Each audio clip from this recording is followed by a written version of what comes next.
Cheers, everyone. Prost. Prost.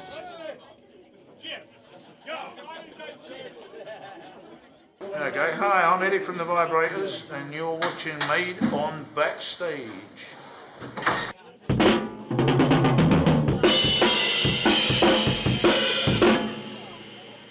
You basically witnessed and co-created this first wave of punk in UK.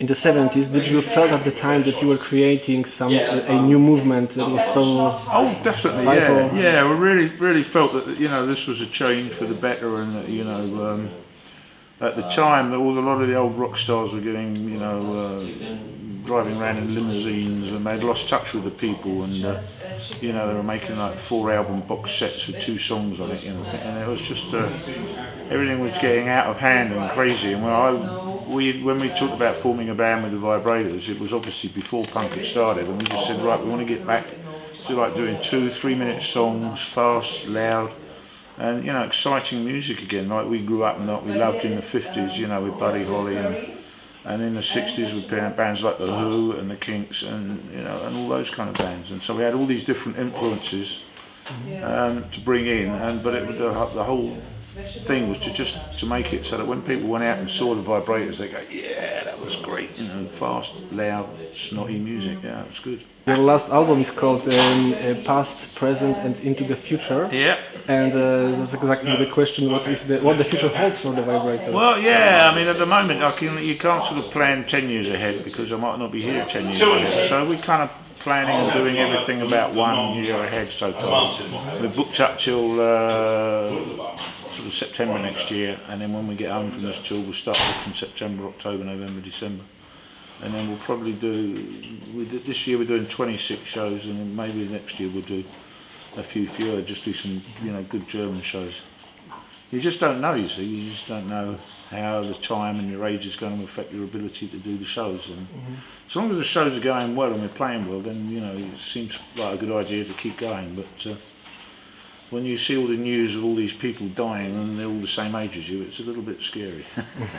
We lost Lemmy, we lost Eddie Clark at the weekend, and lots of other people. So I'm one of the survivors that's still going. So that's okay. But the other guys are a bit younger, so they'll probably keep going afterwards. I hope so. Anyway. We shall see. Only time will tell.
How important was John Peel for you?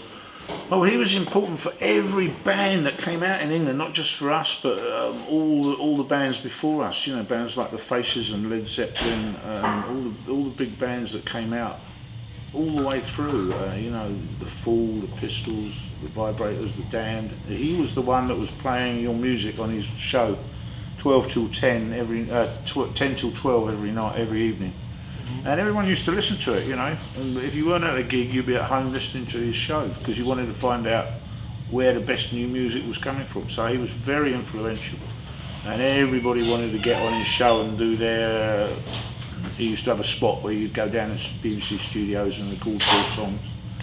You had to do 12 minutes, I think, and most bands used to do 3 songs, and we always used to do 4. I think we had a 12-minute spot on something, and we were the only band that ever did 4 songs on it. You did three times. You did. Yeah, I think we did 3 times, and we did it in concerts as well. So yeah, respect for John Peel. He was a fantastic guy who not just helped break the Vibrators, but loads of bands all through the 70s and 60s and 70s. Fantastic guy. And he goes from rock to even the most extreme forms of metal music. Yeah, he played anything that he thought people would be interested in, that they wanted to hear, that was new and that was different and that had its own individual identity. He never played anything that was just kind of derivative and trying to sound like someone else. So he was very much into all the bands like The Who and the metal bands and the punk bands. And when nobody else would play the punk bands on the radio, John Peel was saying, hey, this is good stuff, I'm going to play it. So good for him. How were you treated by mainstream media? Because it seemed a little bit like you were seen as a threat to society. Some people did, but you know, stupid people are always going to see something that's new and different and original as a threat to society. I think we were trying to not be a threat to society, but broadening society's mind so that they could accept things that were not the norm. That's cool. That's what you have to do in life, I think. Yeah. So you opened for Sex Pistols, and you were on tour with Iggy Pop, with David Bowie on the keyboards. That's right. Yeah. How do you remember these times? Do you have some memories, anecdotes? The Sex Pistols, we played with them at the 100 Club. We supported them when they played one of their first 100 Club gigs, and then out of that we got our own headline gig at the 100 Club, which we had the Jam supporting us, and then we did the 100 Club Festival, and that was in September '76, and the Pistols headlined one night and we headlined the other, and that's how we met Chris Spedding. And then we in '77 we got the Iggy Pop tour. Everybody wanted to do it, but our manager got us in there through CBS and that, and we were playing in Berlin. We were living in Berlin for a little while, and they kept hearing us being played on the radio.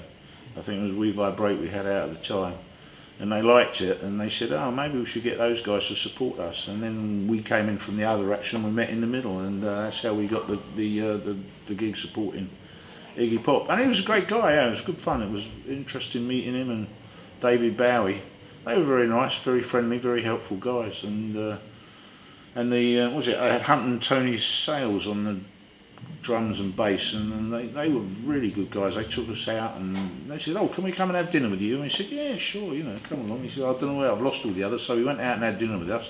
Then when we went up to pay for it, he paid for everybody. And we went, well, that's a very nice bloke. So we got on very well with them, yeah. And it's a shame, but Iggy's still going, but of course we lost David Bowie recently. So. But that was a very good tour. I really enjoyed it, and it was great to be able to just stay on afterwards and see Pop play, you know, sing. And I learnt a lot from the drummer, Hunt Sales, isn't it? Yeah, the drummer. Yeah, I watched him every night and thought, oh, how does he do that? How does he do that? And picking up ideas, and he was very helpful as well. It was really great. So last month I talked with Colin Abraham from GBH, and I asked him a question about how did he perceive the difference in the mentality of this generation of fans from the 70s, 80s, 90s. For him the main difference was the access to the internet, to immediacy of everything. Yeah, I think that's probably true. In those days you had to go out and find things, and the internet has been helpful in many ways, but it's also been, you know, ridiculous annoying thing in other ways, you know. So you get good and bad with all these things, you know. It's like you sold a lot more records, and that's what kept you going and made money for you. But nowadays, of course, people get things on Spotify, and you get your royalty statement through, and it says 40,000 plays on Spotify, royalty 40 pence, and you're thinking, what the, you know. So that I kind of think is all those kind of streaming things really sucked. But vinyl's coming back, people are buying vinyl again, and people are starting to even buy CDs again. So,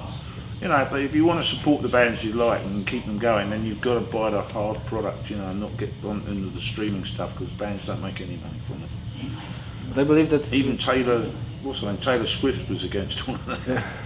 I've heard that the royalties from Spotify are very bad for artists. Hopeless, yeah, pathetic.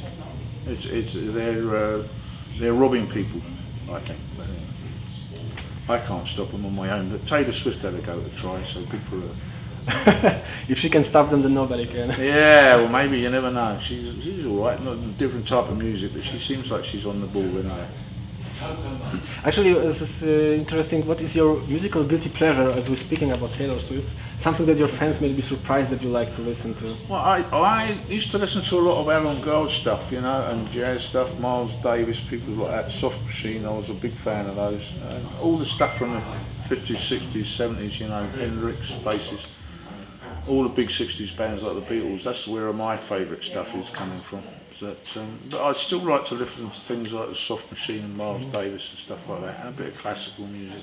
Try and have the broadest possible taste and listen to as much stuff as you possibly can. But I'm not into a lot of the modern rap and things like that. I can't bear that. Techno stuff is not my cup of tea. Yeah. Okay, so the last question is, how would you like the Vibrators to be remembered? And for being a great little rock and roll band that entertained people and that were honest and delivered the goods every night.